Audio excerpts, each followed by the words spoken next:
al 49. Mateo 27, del 45 al 49. ¿Ven?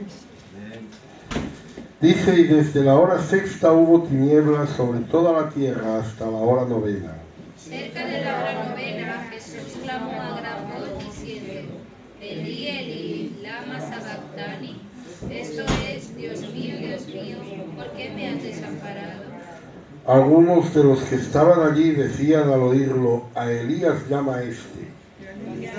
Corriendo uno de ellos, tomó una esponja y la empapó de vinagre, y poniéndola en una caña le dio a beber. Pero los otros decían: deja, veamos si viene Elías a librarle. Amén. Gloria al Señor. Pueden sentarse, hermanos. Seguimos en esas 3 horas de oscuridad. Esta es la única palabra que suena en esas 3 horas de oscuridad. Al final de esas 3 horas de oscuridad, Eli, Eli, lama sabactani. La cuarta palabra, la palabra central, es la hora novena, que era la hora del sacrificio de la tarde, cuando el Señor está dando su vida también.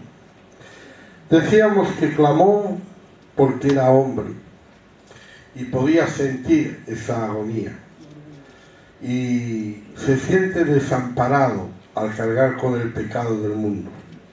Pero también clamó, decíamos, porque era Dios, porque ningún crucificado podría clamar después de 6 horas de crucifixión. Pero él tenía fuerzas. Él no estaba derrotado, no estaba exhausto. Él tenía fortaleza. Él estaba entregando su vida voluntariamente. No estaba, digamos, en un punto sin retorno. Uno dice: ya no le queda más remedio que morirse. Asume la carga del pecado, asume eso sobre su vida, y eso supone ser desamparado de Dios. Nunca antes lo había sentido. Recordamos que siempre él había sentido el apoyo de Dios, y por eso también aquí nos dice: Dios mío, y no Padre mío, Padre mío. Se está identificando con todos los hombres, con todos los pecadores. ¿Por qué me has desamparado? Es la única pregunta que podemos ver de Jesús a Dios en el Evangelio. No hay más preguntas. Y decíamos que este desamparo significaba dejar atrás.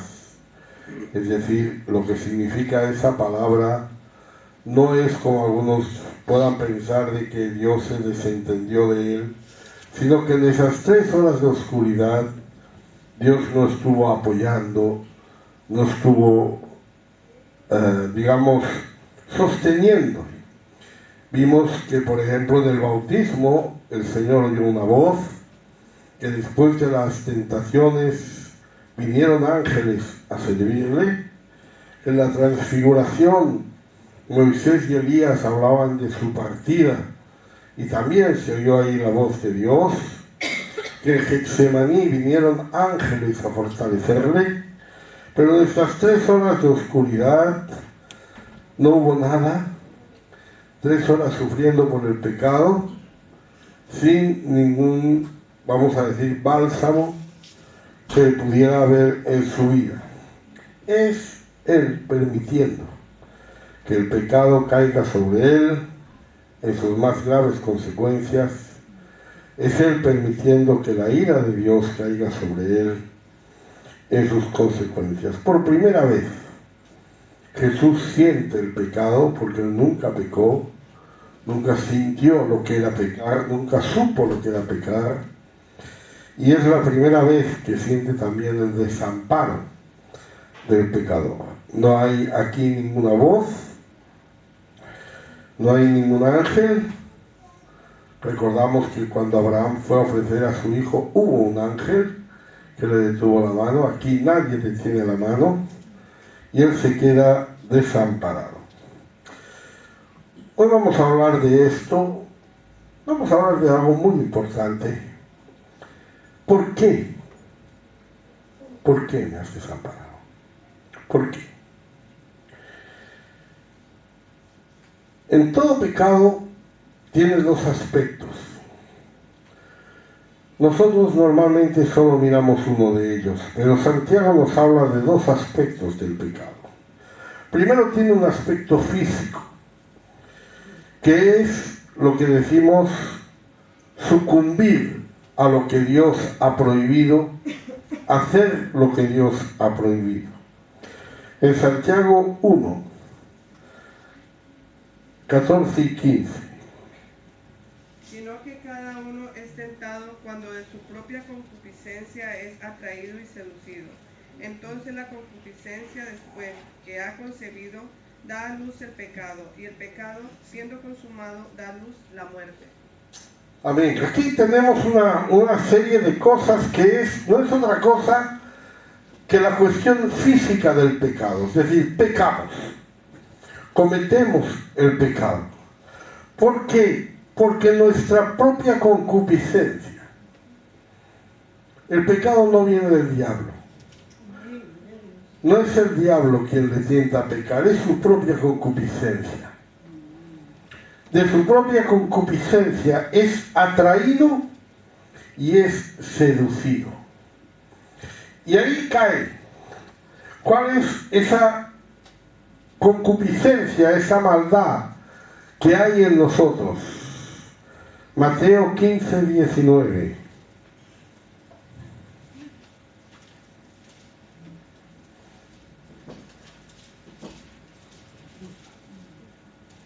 Porque del corazón salen los malos pensamientos, los homicidios, los adulterios, las fornicaciones, los hurtos, los falsos testimonios, las blasfemias. Amén. ¿De dónde sale? Del corazón. Amén. De nuestro corazón salen estas cosas. Y somos atraídos por esas cosas. Y somos seducidos por esas cosas y caemos. A veces somos atraídos, pero no somos seducidos. Y vencemos. Y no caemos. Pero cuando uno peca es porque físicamente comete un pecado, comete un delito. Atraído por nuestra propia maldad, atraído por nuestra concupiscencia, cada quien tiene la suya. Mi concupiscencia no es la misma que la suya. A mí me gustan cosas que a usted no le gustan y al revés. Entonces usted se siente atraído por cosas que tal vez a mí no me atraigan lo más mínimo, mientras que yo me pueda sentir atraído por cosas que a usted no le atraigan lo más mínimo.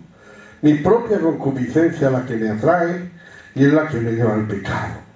El otro factor de esta concupiscencia, de esa atracción, es el mundo. En 1 Juan 2, 16 y 17. Y el mundo pasa y sus deseos, porque todo lo que hay en el mundo, los deseos de la carne, los deseos de los ojos y la vanagloria de la vida, no proviene del Padre, sino del mundo. Y el mundo pasa y sus deseos, pero el que hace la voluntad de Dios permanece para siempre. Amén. Todo lo que hay en el mundo nos seduce, nos atrae. Por eso es importante que nosotros procuremos desligarnos lo más posible del mundo. Porque cuando nosotros miramos al mundo, somos atraídos por el mundo. Y todo lo que hay en el mundo no proviene del Padre. Por tanto, esto nos lleva a un aspecto del pecado que es el que nos hace pecadores. Pecamos porque somos atraídos. Somos atraídos por el mundo, somos atraídos por nuestra maldad, somos seducidos y caemos. Eso es lo que define a un hombre bueno o a un hombre malo. En Lucas 6:45.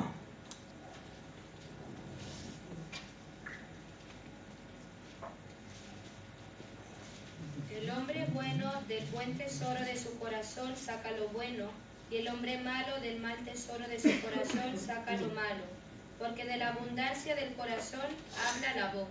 Amén. O sea, usted tiene la opción, tiene la decisión de hacer lo bueno o hacer lo malo. Usted puede dejarse llevar, atraer por esa concupiscencia o no dejarse atraer por esa concupiscencia. Si hacemos lo malo, pues somos malos. Si hacemos lo bueno, pues somos buenos. Amén.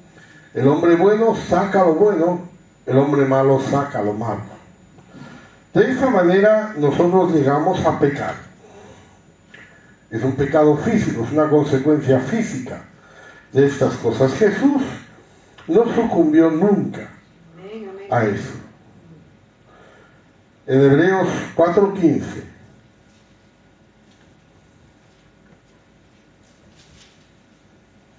Porque no tenemos un sumo sacerdote que no pueda compadecerse de nuestras debilidades, sino uno que fue tentado en todo según nuestra semejanza, pero sin pecado. O sea, Jesús fue tentado, pero no cayó. Siempre sacó lo bueno, nunca sacó lo malo. Entonces nosotros tenemos la idea de que Jesús no vivió nunca lo que es un pecado. En 1 de Pedro 2:22,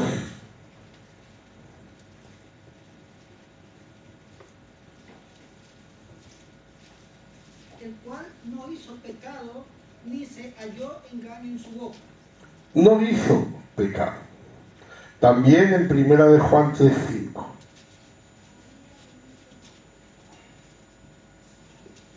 Y sabéis que Él apreció para quitar nuestros pecados y no hay pecado en Él. Amén. Así que Jesús fue tentado, pero no pecó. Nosotros somos tentados y pecamos. A veces, no siempre, pero a veces lo hacemos. Ahora, aunque Jesús no pecó, Él sufrió el castigo físico de ese pecado. Sufrió la muerte. Como si fuera un criminal. Por 3 horas estuvo allí colgando, la gente burlándose de Él, considerando que si Él estaba siendo crucificado se lo merecía, por su pecado, por su maldad, por lo que Él había hecho. Así pues, Él es hecho por el hombre maldición. En Gálatas 3:13,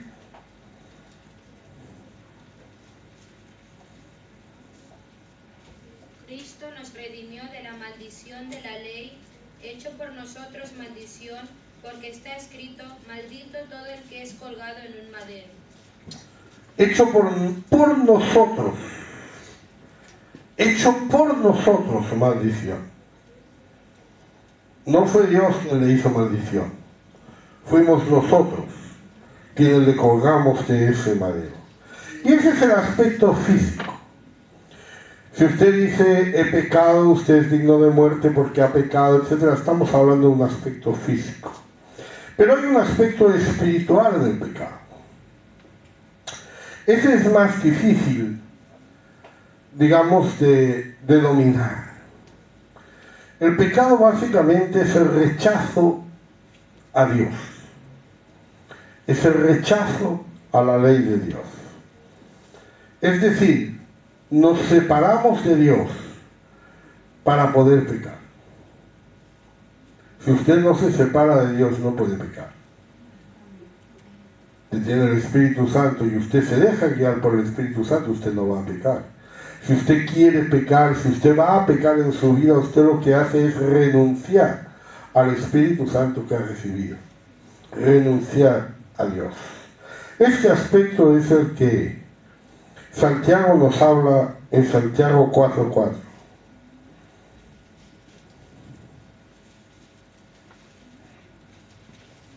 Oh alma adúltera, ¿no sabéis que la amistad del mundo es enemistad contra Dios? Cualquiera, pues, que quiera ser amigo del mundo, se constituye enemigo de Dios.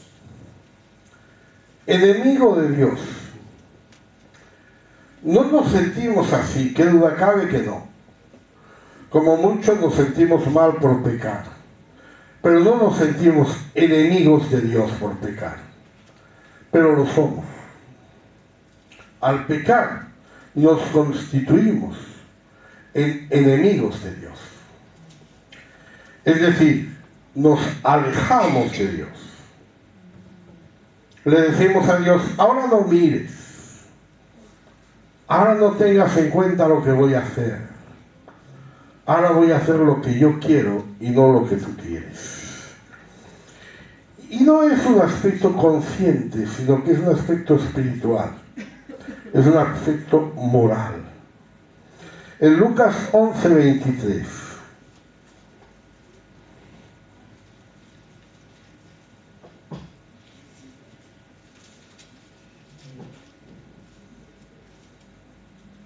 El que no es conmigo contra mí es, y el que conmigo no recoge, desparrama. El que no es conmigo contra mí es. Pecamos contra Dios. Y al pecar contra Dios nos constituimos en enemigos de Dios. Espiritualmente hablando. Físicamente tal vez no. ¿Cómo lo podríamos explicar quizá? Por ejemplo, un hombre se acuesta con una mujer que no es su esposa. Físicamente él puede pensar que es solo sexo. Pero todos creemos que eso es una traición a su esposa. Que se está constituyendo en enemigo de su esposa. Que está haciendo algo contra su esposa. Aunque él pueda no vivirlo así. Aunque él pueda decir, no, eso es solo que a mí me apetecía y lo hice y ya está. Pero evidentemente hay un aspecto moral, hay un aspecto espiritual que es mucho más grave que el aspecto físico. Por eso el Señor dijo que no es conmigo, contra mí es, y el que no recoge desparrama. Y la palabra desparramar es muy interesante.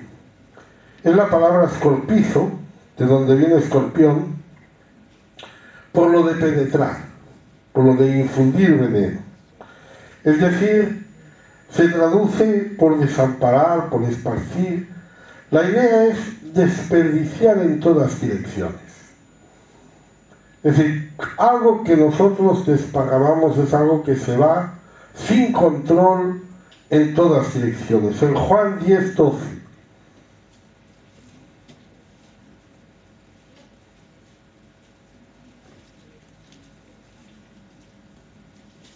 Mas el asalariado y que no es el pastor, de quien no son propias las ovejas, ve venir al lobo y deja las ovejas y huye, y el lobo arrebata las ovejas y las dispersa. El lobo arrebata las ovejas y ¿qué? Las dispersa. ¿Qué quiere decir eso? No se las come. No se las lleva a su guarida. Simplemente las dispersa. Las lleva, cada una se va por su lado, cada una va por su camino y se pierde. En Juan 16:32.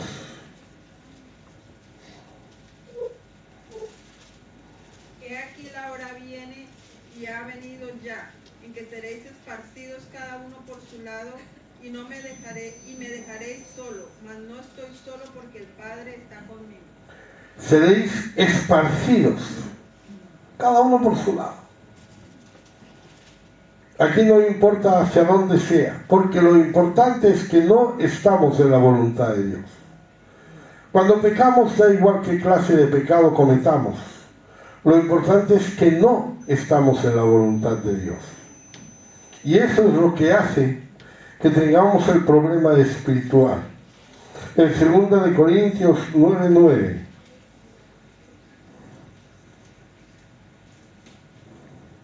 Como está escrito, repartió, dio a los pobres, su justicia permanece para siempre. Repartió, es la misma palabra, repartió, dio a los pobres, repartió para un lado y para otro. Mire, cuando nosotros no andamos en la voluntad de Dios, nosotros estamos desparramando nuestra vida. En todos los sentidos. Tal vez usted en uno, otro en otro, otro en otro, da igual. Pero el que no recoge con el Señor está desparramando su vida. Y ese es el aspecto espiritual del pecado. Y es el peor aspecto del pecado. Porque el aspecto físico es un instante y hay arrepentimiento y se acaba. Pero el espiritual le puede llevar al infierno. El espiritual es el que le lleva a la misma condenación. Mire, todos sabemos la historia de David. David cometió adulterio con Betsabé. No parecía que fuera a pasar nada grave. No parecía que las cosas iban a tener consecuencias. Simplemente fue un día tonto, fue un momento y ya está. Pero ella quedó en silencio. ¿Qué hace David? David procura cargárselo al marido. Entonces le llama para que venga. El marido está en la guerra. Le llama para que venga, para que se acueste con su mujer y parezca que el hijo es suyo. Pero Urías pues no está por la labor y no se va a acostar con su mujer. David lo retiene un poco mal, lo emborracha, hace todo lo posible, pero finalmente no le funciona. Urías no va a su casa, Urías se queda en el cuerpo de guardia y por lo tanto el embarazo de Betsabé seguía adelante y no se le podía atribuir a Urías. Entonces da orden para que lo pongan en lo más grave de peligro de la batalla y eso ya sí le funciona, porque Urías muere. Ya está solucionado el problema. A ver, David no le mató. David no levantó su mano contra Urías. Nadie puede decir que David matara a Urías. David tampoco le pidió a nadie que matara a Urías. Tampoco contrató a alguien para que le matara. Tampoco eso se podría decir. Le mató un enemigo. Le mató a alguien que no era del pueblo. Y por lo tanto su muerte no fue un asesinato. Porque una muerte en la guerra no es un asesinato. Es lo normal. Era un riesgo que Urías asumió cuando se hizo soldado de Israel. Él era eteo, no era israelita, pero se hizo soldado de Israel. Y él cuando se hace soldado de Israel sabe que asume ese riesgo. Cuando David recibe la noticia, él piensa que tal vez Joab pues se va a sentir mal por eso que ha hecho. Y en 2 de Samuel 11:25, y David dijo al mensajero: así dirás a Joab, no tengas pesar por esto, porque la espada consume, ora a uno, ora a otro. Refuerza tu ataque contra la ciudad hasta que la rindas, y tú aliéntale. no pasa nada, ha muerto en la guerra, es lo normal. La espada consume, ora a uno, ora a otro. No te sientas mal por esto. Urías ha muerto, le tocó morir. No pasa nada, está solucionado. Nadie puede acusar a David de haber matado a Urías. Nadie puede acusar a Joab de haber matado a Urías. Está arreglado. Ahora tenemos que arreglar lo de Betsabé. En 2 de Samuel 11:26 y 27. Oyendo la mujer de Urías que su marido Urías era muerto, hizo duelo por su marido. Y pasado el luto, envió David y la trajo a su casa. Y fue ella su mujer y le dio a luz un hijo. Mas esto que David había hecho fue desagradable ante los ojos de Jehová. Ahora David la envía, la trae y fue su mujer. Solucionado el problema, ¿verdad?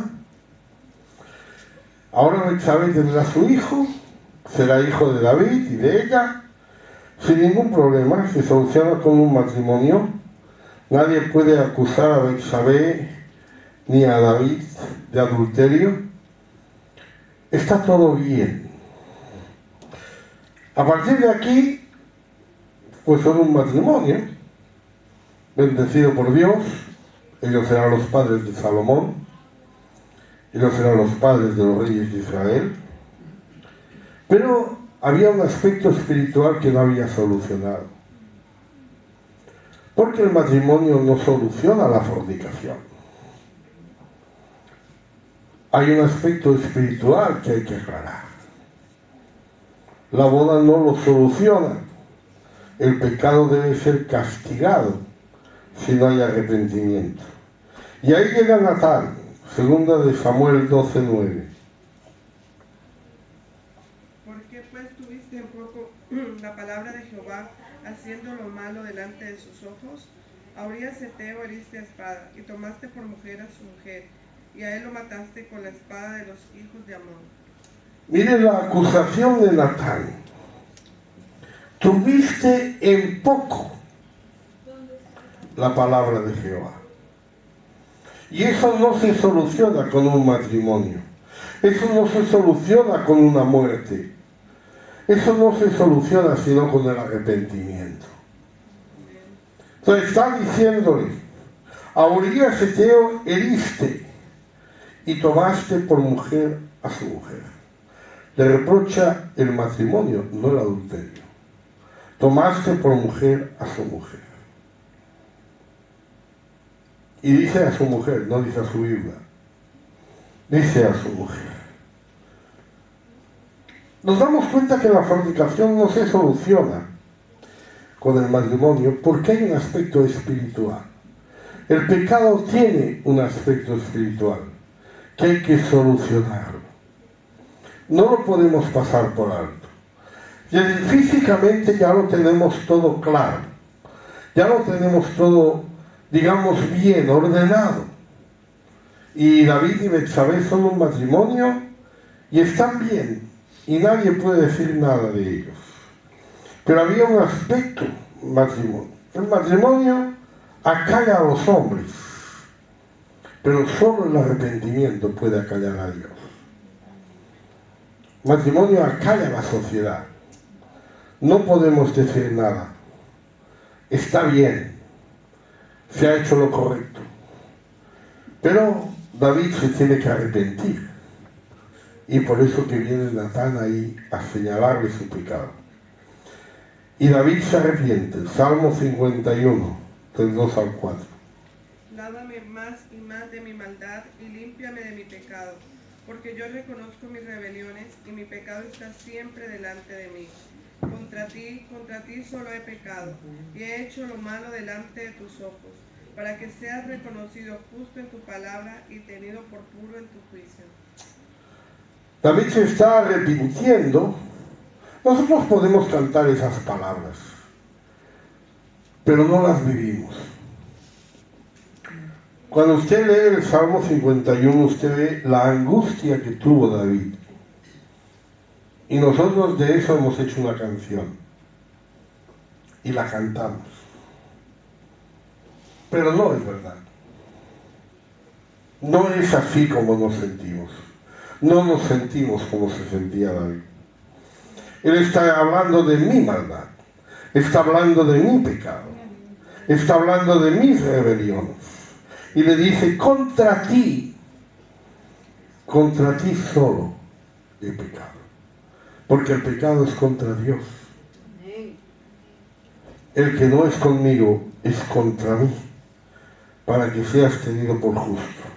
En este salmo él no habla de adulterio, no habla de asesinato, sino que habla de la justa justicia de Dios. Y Jesús sufrió esa consecuencia espiritual del pecado. Esa consecuencia fue la que hizo que él fuera desamparado. Jesús lo hizo voluntariamente, sufriendo este aspecto del pecado por 3 horas de tinieblas. Se ofreció como el cordero sobre el que tenía que caer la ira de Dios, que cargaba los pecados del mundo. Primera de Pedro 3:18.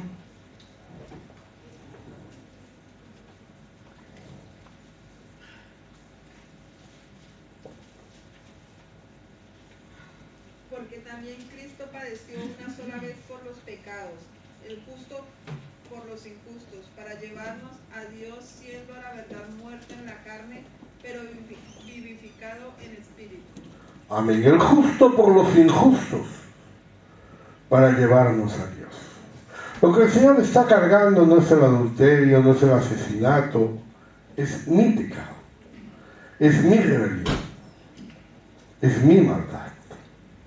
En esas 3 horas, por lo tanto, de oscuridad, se produce la total separación de la naturaleza humana y la naturaleza divina. Sufre como hombre, solo como hombre, porque Dios no puede contaminarse con el pecado. Dios no puede cargar el pecado. Es imposible. En Santiago 1:13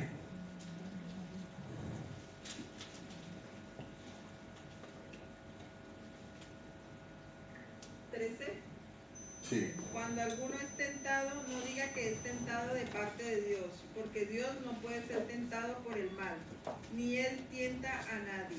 Dios no puede ser tentado con el mal, Él no tiene nada que ver con el mal. No puede ni siquiera ser tentado. Entonces, si nosotros estamos viendo que Jesús asume el pecado, eso no puede ser como Dios. Tiene que ser como hombre. ¿Y el por qué? Simplemente es porque es santo. El Salmo 22, del 1 al 3, que es de donde se toman estas palabras.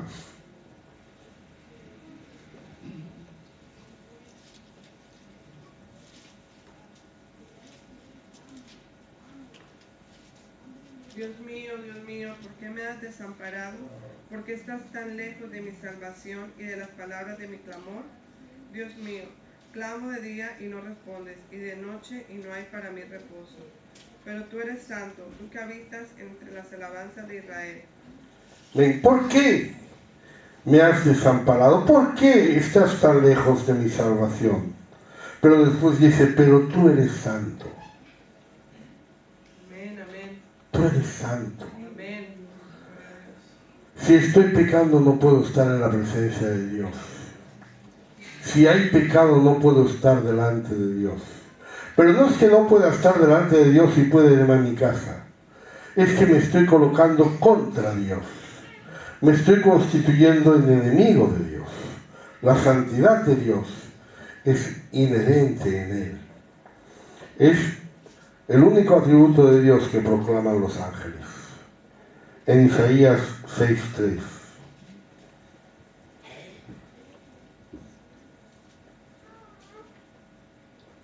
Y el uno al otro daba voces diciendo, Santo, Santo, Santo, Jehová de los ejércitos, toda la tierra está llena de su gloria. Santo, santo, santo. Tenemos un Dios santo. Cuando nosotros pecamos, vamos contra la naturaleza de Dios. Vamos contra Dios. Porque Dios no puede tener nada que ver con el pecado. Nada. Nosotros decimos que el hombre no puede estar en la presencia de Dios. Decimos que si el hombre mirara a Dios, moriría. Decimos que el hombre no soporta la presencia de Dios. Bien, pues Dios no soporta la presencia del pecado. Para Él eso es todo lo contrario. Hay una expresión por ahí muy interesante, que todos la hemos usado incluso alguna vez. La gente dice, Dios odia al pecado, pero ama al pecador. Eso no es cierto. Dios no ama al pecador. Esa frase es de Gandhi, no es de la palabra. De hecho, lo que Gandhi dijo, lo dijo a la gente, no de Dios. Le dijo a la gente, odia al pecado, pero no al pecador. Pero Dios no está amando al pecador, más que para darle la oportunidad de salvación. En Juan 3:16.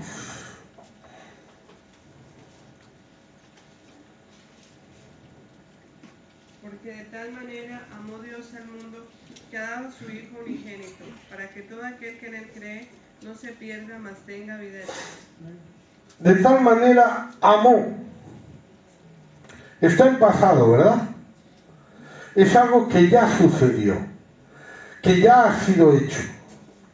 Dios amó al mundo, Dios amó al pecador para darle la salvación.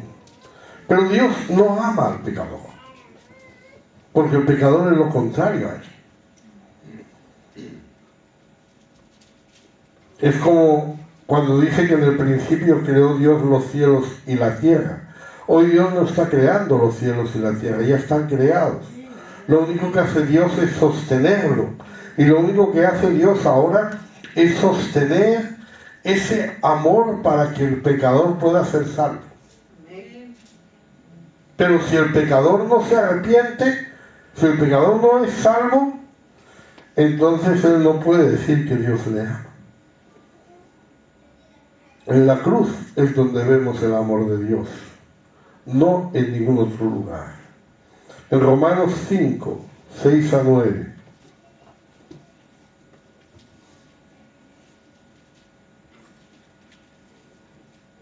Porque Cristo, cuando aún éramos débiles a su tiempo, murió por los impíos. Ciertamente apenas morirá alguno por un justo.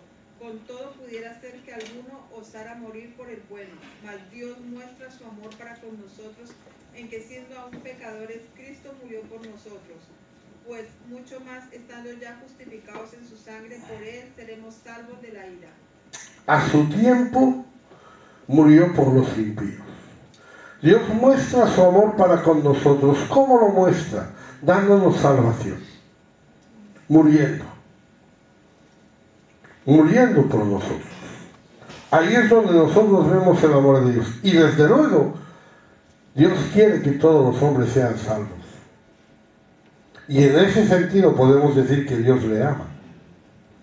Pero no le ama porque sea pecador.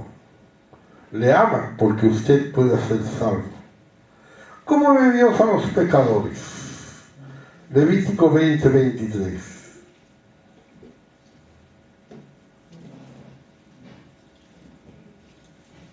Y no andéis en las prácticas de las naciones que yo echaré de delante de vosotros, porque ellos hicieron todas estas cosas y los tuve en abominación.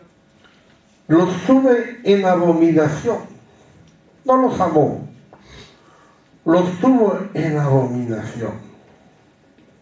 Ya usted dice, pero esto no se refiere al pueblo de Dios. Bueno, leamos Levítico 26, 30.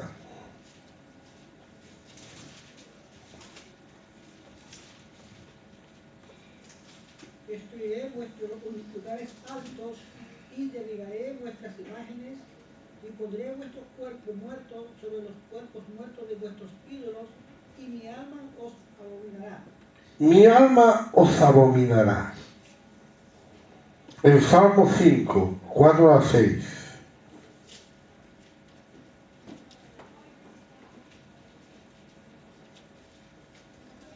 Porque tú eres un Dios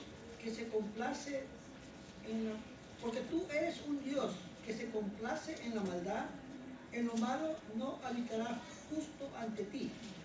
Los insensatos no estarán delante de tus ojos.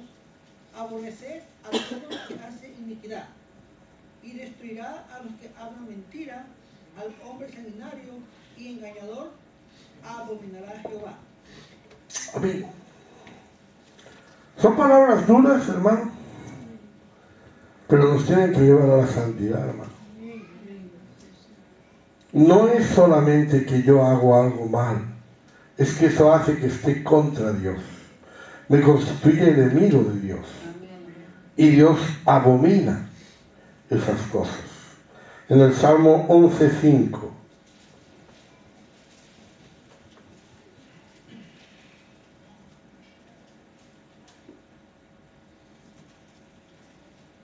Jehová prueba al justo, pero al malo y al que ama la violencia, su alma los aborrece. Al malo, su alma los aborrece.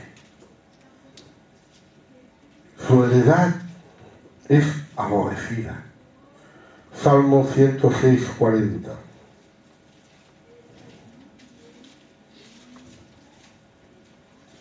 Se encendió, por tanto, el furor de Jehová sobre su pueblo y abominó su heredad. Abominó su heredad. Dios aborrece a los pecadores, abomina a los pecadores. Lo que pasa es que es lento para la ira. No los castiga todavía. Pero ese castigo va a llegar. Si no hay arrepentimiento, todos pereceremos igualmente. Eso tiene que llegar. En Jeremías 12:8.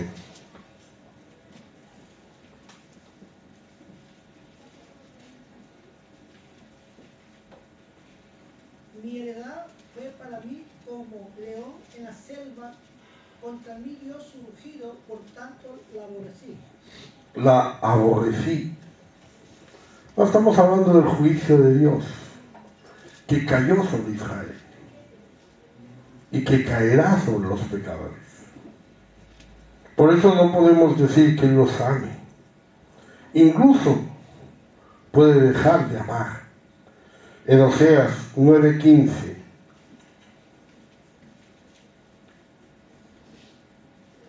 Toda la maldad de ellos fueron en Gilgal, allí pues les tomé aversión por la perversidad de sus obras, los echaré.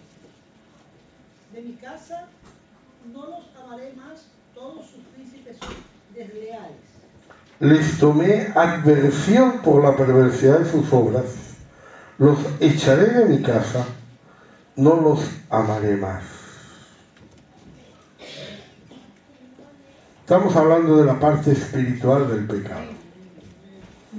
Estamos hablando de esa parte espiritual que nos coloca en la posición de enemigos de Dios, que nos coloca contra Dios. Mira, Artajerjes envía estas a Jerusalén con sacerdotes del templo y le da cartas. Es un viaje de 5 meses el que va a hacer, y va a hacerlo llevando 22.100 kilos de plata, utensilios de plata por 3.400 kilos, otros 3.400 kilos de oro, 20 tazones de 3,5 kilos de oro y 2 vasos de bronce bullido muy buenos, preciados como el oro. Se diría que necesitaría una buena escolta. Se diría que necesitaría una protección. Pero Esdras no pide protección. Hace un alto en el camino y proclama ayuno para que el Señor les guarde. En Esdras 8, 21 a 25.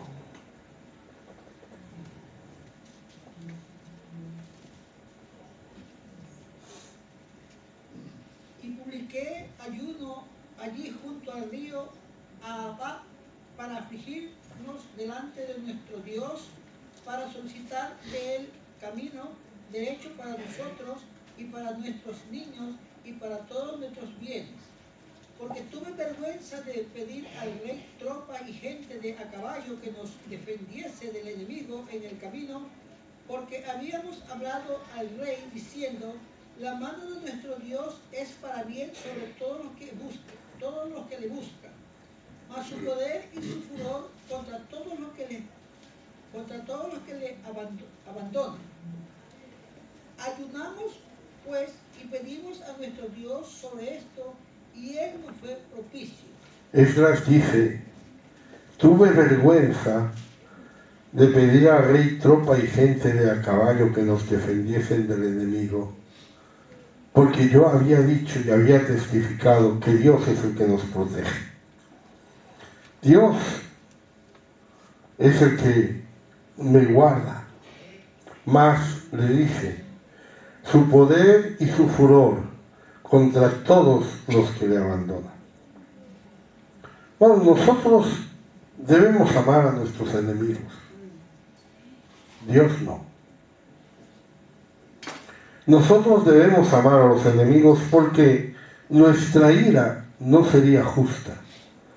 Nosotros no somos justos porque no conocemos el corazón. Entonces nosotros no podemos ponernos en el lugar de Dios y decir: yo abomino a los pecadores. Yo no puedo hacer eso. Yo tengo que amar a mis enemigos. En el Salmo 7:11.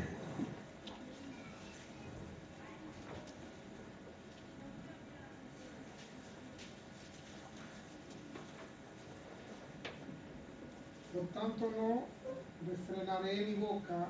Salmo 7:11. Dios es juez justo y Dios está airado contra el impío todos los días. Dios es juez justo y está airado contra el impío. La justa ira de Dios aborrece al pecador, lo abomina. No puede hacer otra cosa porque Dios no puede soportar el pecado. Por eso es que esa parte espiritual del pecado es tan importante en la vida. En Juan 3:36.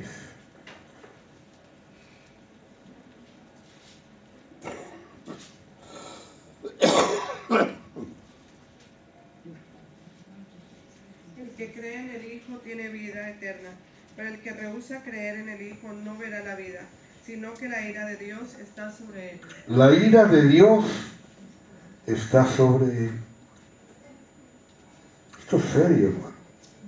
Esto es serio. En Efesios 5, del 3 al 6, estas palabras se dirigen a la iglesia, no se dirigen al inconverso. Por fornicación y toda inmundicia o avaricia, ni aun se nombre entre vosotros como conviene a santos, ni palabras deshonestas, ni necedades, ni trunerías, que no convienen, sino antes bien acción de gracias. Porque sabéis esto, que ningún fornicario o inmundo o avaro, que es idólatra, tiene herencia en el reino de Cristo y Dios. Nadie os engañe con palabras vanas, porque por estas cosas viene la ira de Dios sobre los hijos de desobediencia. Amén. Esto se está dirigiendo a la iglesia, a hermanos, no se está dirigiendo al mundo. Y está diciendo, no os engañéis con palabras vanas, porque por estas cosas viene la ira de Dios sobre todos los que practican desobediencia. No tiene que ver que hayas sido bautizado, que tengas el Espíritu Santo, si no andas en santidad. Porque la ira se derrama y llega al castigo. En la cruz no se condena al pecador, sino al pecado, al acto mismo. En el infierno no se castiga al pecado, se castiga al pecador. Pero Dios castiga con justo juicio, porque no soporta el pecado. Solo el hombre puede soportar el pecado. Y por eso Jesús, hombre, soportó el pecado en esas 3 horas de oscuridad.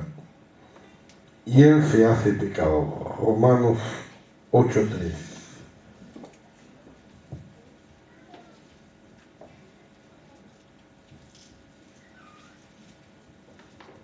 Porque lo que era imposible para la ley, por cuanto era débil por la carne, Dios, enviando a su Hijo en semejanza de carne, de pecado y a causa del pecado, condenó al pecado en la carne.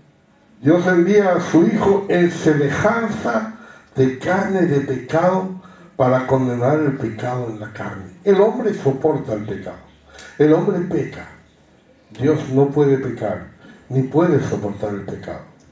Pero Jesús se hace hombre para tener, digámoslo así, esa posibilidad de cargar el pecado del hombre. Y no solo pecador, sino que Él se hace el pecado mismo. En 2 Corintios 5, 20 y 21.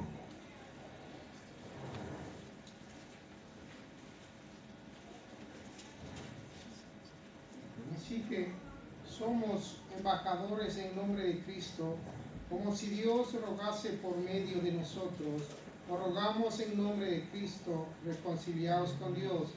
Al que no conoció pecado, por nosotros lo hizo pecado, para que nosotros fuésemos hechos justicia de Dios en él.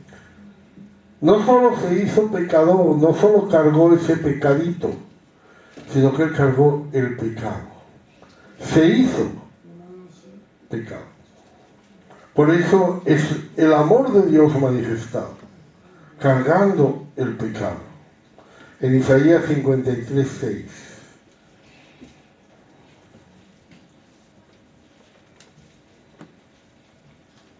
Todos nosotros nos extraviamos como ovejas, cada cual se apartó por su camino, mas Jehová cargó en él el pecado de todos nosotros. Jehová cargó en él.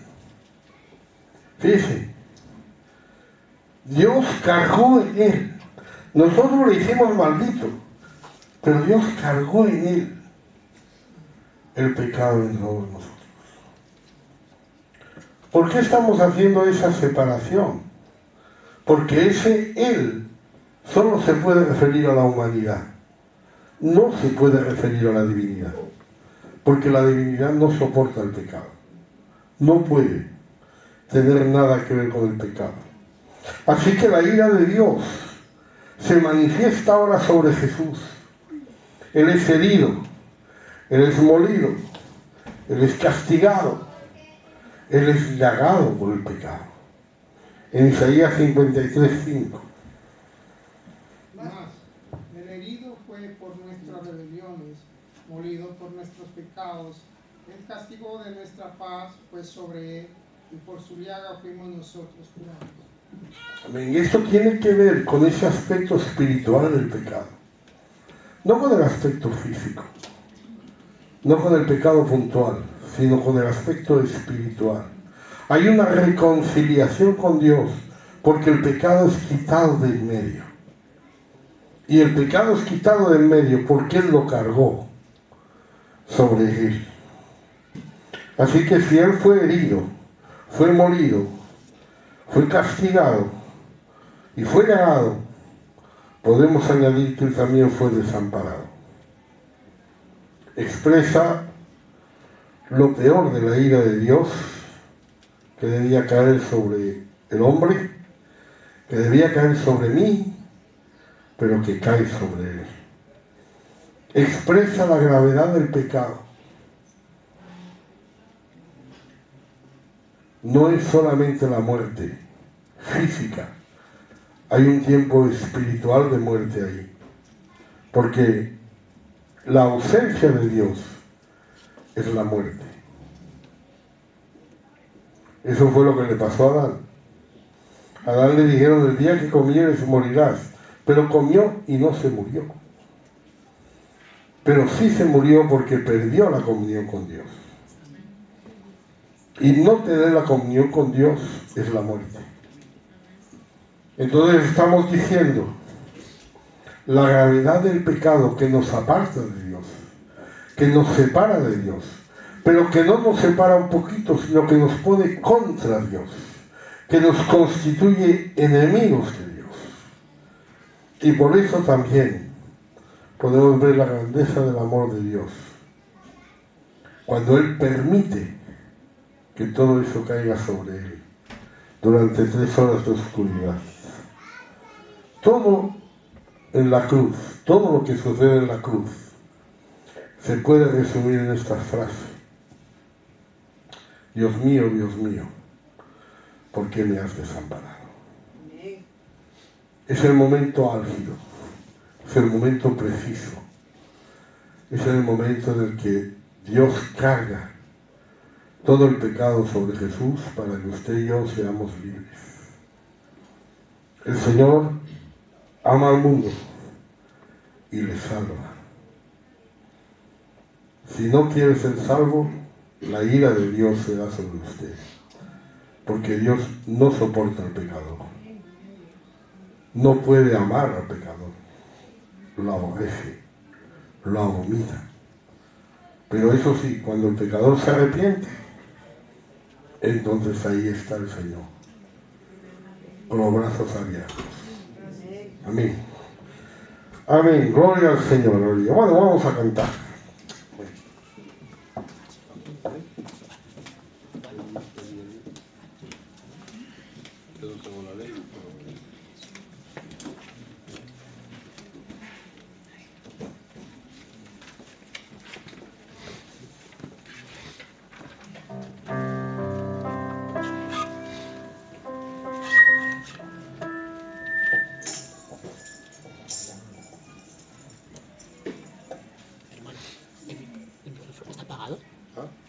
no está apagado.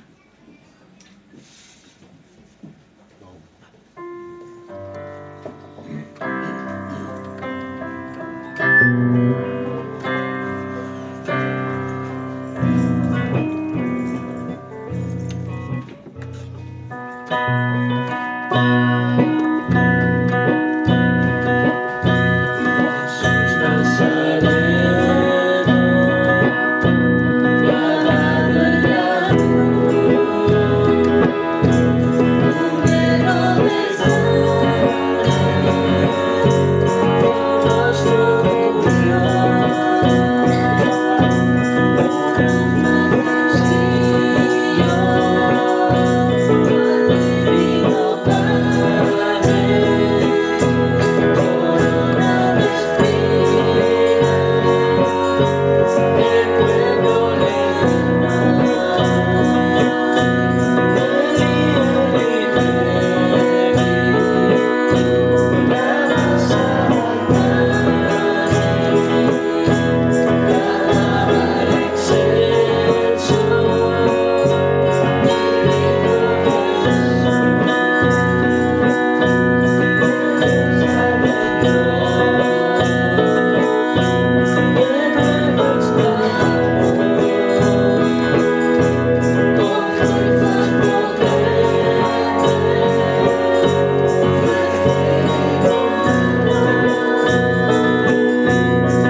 Pueden sentarse.